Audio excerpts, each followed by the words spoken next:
Hi automotive enthusiasts, welcome to Cam and Crank, where today we're diving into the remarkable story of the 1968 Honda CB350, the so-called small bike that outsold giants and quietly rewrote the rules of American motorcycling. This is not just a tale of specs and horsepower, but of timing, culture, and a shift in what riders believed mattered on two wheels. Picture the late 1960s.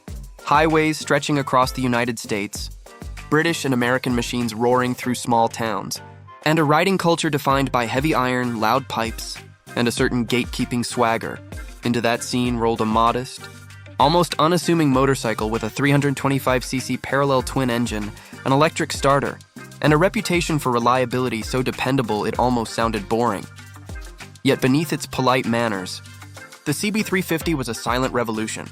It was approachable for new riders, cheap to maintain, and quick enough to keep a grin on your face without punishing mistakes. Its arrival hinted at a world where owning a bike didn't have to mean constant wrenching or a bruised ego, and where motorcycling could open up to an entirely new audience. Over the next 25 minutes, we'll trace how Honda leveraged thoughtful engineering and daring marketing to challenge the established order, how the CB350's soaring popularity forced competitors to rethink their strategies, and how its legacy still shapes what we ride today. You'll hear about the cultural ripples from small-town dealerships to big city streets, and discover the micro-stories of riders who found freedom on a machine the old guard dismissed. We'll also unpack the context of a changing America, the rise of youth independence, shifting economies, and the hunger for machines that could keep up with modern life. Most importantly, we'll explore why this single model became a pivot point for an entire industry, influencing everything from the bikes we see on showroom floors to the way manufacturers approach riders. So settle in, automotive enthusiasts.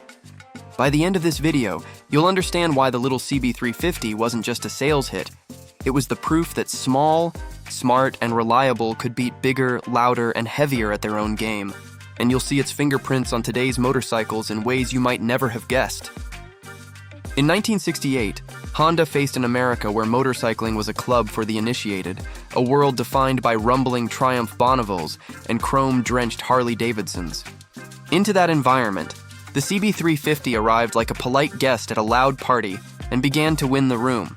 Its modest size belied a surprisingly spirited performance, and its refinement contrasted with the oil-stained garages and roadside breakdowns that were all too familiar to riders of the day. The CB350 was not about ego, but about opening doors. Micro-story. A young college student in Ohio, intimidated by the thunderous British twins his friends rode, found the CB350 at a local Honda dealer. The salesman started the bike effortlessly with the electric starter, and the student realized motorcycling could be accessible. That small choice led to a summer of trips across the Midwest. A memory he would cherish for decades. Context digest. Honda had spent the previous decade building a reputation with smaller commuter bikes like the Super Cub, proving their engineering acumen and building an extensive dealership network across the US. The CB350 was their bold move into a larger, more competitive class. The engineering approach emphasized smoothness and ease of use. A parallel twin engine with a single overhead camshaft and a 5-speed gearbox that shifted cleanly, far removed from the clunky transmissions of some competitors. Micro-story. In a small California surf town, a group of friends pooled their savings to buy a CB350 they would share. It became their beach shuttle, their grocery getter, and their escape vehicle for weekend canyon rides. Its reliability meant they spent more time riding than repairing. Reflection bridge. The CB350 didn't just sell motorcycles. It sold a new vision of what riding could be. Sales numbers quickly showed the impact, with the CB350 outselling many larger bikes within a year, confounding competitors who dismissed it as a lightweight toy. Context digest. Honda's dealership strategy was crucial. Rather than relying on big city boutiques, they placed small, approachable showrooms in towns across America, so even riders in rural areas could easily buy and service their machines. The CB350's approachable power band, an electric start, invited first-timers who had been intimidated by Kickstarters and big displacement monsters. Micro-story. A Vietnam veteran returning home to Kansas chose a CB350 as a fresh start. He found its quiet reliability comforting after chaos, and the bike became a symbol of peace and normalcy in a turbulent time. Context digest. the American motorcycle press began to take note, praising the CB350's balance of performance, price, and dependability. Some die-hard fans of British Iron mocked it, but others admitted Honda had set a new benchmark. Reflection bridge. Each new CB350 on the road was a rolling advertisement that motorcycling didn't have to be exclusive or intimidating. As Honda doubled down on production, British and American manufacturers scrambled to respond with mid-sized offerings, but many struggled to match Honda's blend of refinement and dealer support. The CB350 was more than a product. It was a cultural wedge that widened the market, bringing in students, young professionals, and even older riders who had given up on motorcycles years before. The ripple effect grew.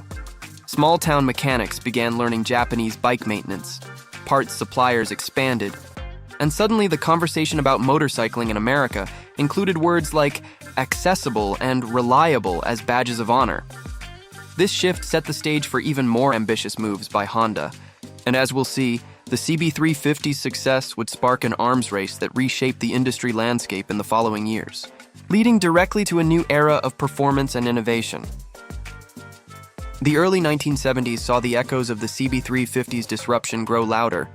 Competitors were no longer just skeptical, they were worried. Triumph, BSA, and Harley-Davidson realized that riders were choosing practicality over tradition, and Honda had proven that refinement could beat heritage, micro-story. A dealership owner in Pennsylvania who had been a loyal Triumph seller for decades began stocking CB350s reluctantly. Within months, he saw his British inventory collecting dust, while the Hondas flew out the door. A quiet revolution happening right in his showroom. Context digest.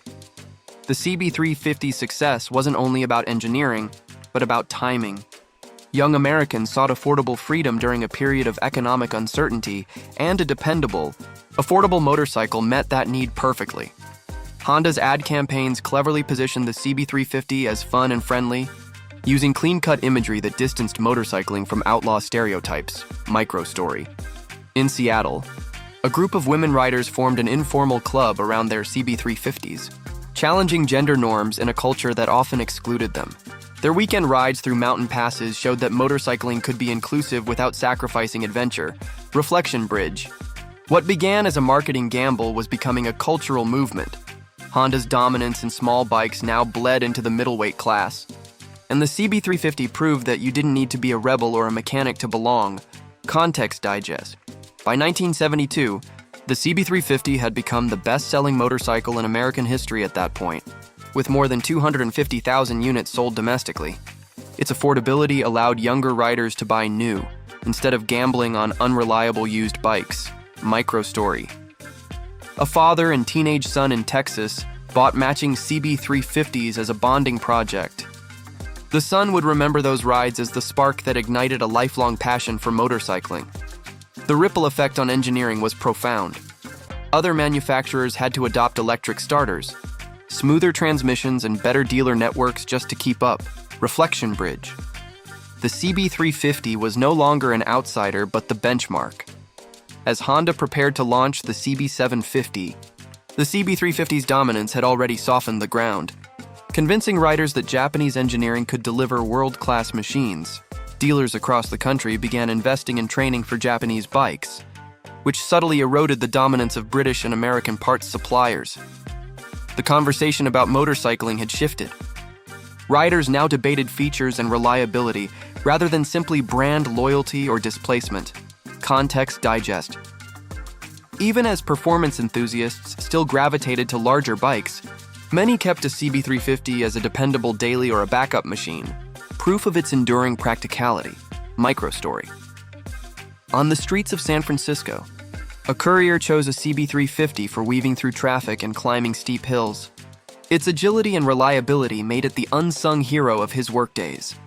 As Honda's competitors scrambled to match its formula, some overextended themselves, leading to financial trouble that would, in time, thin the ranks of the traditional giants. The CB350's role in this upheaval can't be overstated. It wasn't just a motorcycle, but a catalyst that changed the industry's rule set. Its story is not merely about sales figures, but about a shift in identity for American motorcycling itself, setting the stage for a final look at how its legacy persists in the bikes and riders of today. Today, decades after its debut, the Honda CB350's legacy still rides alongside us on American roads. It shaped the DNA of modern motorcycling and remains a touchstone for riders who value approachability, reliability, and pure enjoyment. Microstory. In a Midwestern town, a retired rider carefully restores his original CB350 to showroom condition, not for resale value, but to relive the freedom it once gave him. The bike becomes a time machine to a more hopeful era. Context Digest. Vintage rallies and classic bike shows across the U.S. regularly feature rows of CB350s, often drawing crowds larger than those around rarer exotics. Their presence is a reminder that mass-market success can be as culturally powerful as limited edition legends. The CB350's impact is also visible in today's entry-level bikes from every major manufacturer, which echo its formula of affordability, friendly power, and low maintenance. Microstory. A young rider in Portland chooses a modern small displacement bike and discovers that the spirit of the CB350 still guides manufacturers. Her journey mirrors those of riders half a century earlier. Reflection Bridge. The CB350 didn't just change what bikes people rode, it changed who counted as a motorcyclist. As electric motorcycles and new technologies emerge, the lessons of the CB350 remain relevant. Make riding accessible, keep it fun, and never underestimate the appeal of simplicity. Context Digest. Economists and historians often cite the CB350 as a case study in disruptive innovation, a product that outperformed expectations by creating a new market segment rather than fighting the old one on its terms. The bike also inspired a wave of custom builders decades later, who saw in its classic lines and sturdy frame a perfect canvas for cafe racers and scramblers, proving that timeless design endures. Microstory. A Brooklyn-based builder crafts a minimalist cafe racer from a CB350 frame, blending retro style with modern components. The finished bike draws admiration at a local show. Bridging generations of riders, Honda's own brand identity was transformed by the CB350's triumph, giving the company confidence to introduce larger and more sophisticated models that would define entire eras. Reflection Bridge. Even competitors eventually admitted that the CB350's success pushed them to innovate and evolve. As we look at today's motorcycle landscape, the fingerprints of the CB350 are everywhere. From reliable commuter bikes to mid-weight adventure machines, its story reminds us that revolutions in motorcycling aren't always loud or flashy. Sometimes they arrive quietly, in the form of a humble machine that simply works better for more people. The CB350's enduring popularity in the vintage scene speaks to its soul. A bike that made freedom affordable and fun. Without pretense, to ride or even just hear one today is to connect with a pivotal moment when motorcycling opened its doors. Wider, its victory over giants was not about crushing rivals, but about expanding the very idea of what motorcycling could be, and in that expansion, it created a legacy far greater than its displacement or its sales figures could ever measure. Thanks for staying with us, automotive enthusiasts. As we trace the arc of the 1968 Honda CB350, the small bike that outsold giants and quietly changed American motorcycling, we began with an unassuming machine entering a crowded market of heavy hitters, saw how its reliability, clever engineering, and accessible price disrupted the hierarchy, and followed its ripple effects across decades. From college students and returning veterans to surf-town dreamers and urban couriers, the CB350's story is woven into the personal histories of countless riders. Its enduring presence at vintage meets and in custom shops proves that influence isn't always about brute force or exclusivity. Sometimes it's about meeting people where they are and giving them freedom on two wheels. The CB350 showed that approachable design could invite new voices into a culture, and that shift reshaped the industry. Even as motorcycling continues to evolve with electric powertrains and new technologies, the spirit of the CB350, simplicity, accessibility, and quiet competence remains a guiding star. For every sleek sport bike or rugged adventure machine today, there's a line of heritage connecting back to that humble parallel twin. So as you spot a CB350 cruising by or hear its gentle exhaust note at a rally, remember you're witnessing a piece of living history that once outsold the giants. Thanks for riding with us on Cam and Crank. See you next time, automotive enthusiasts.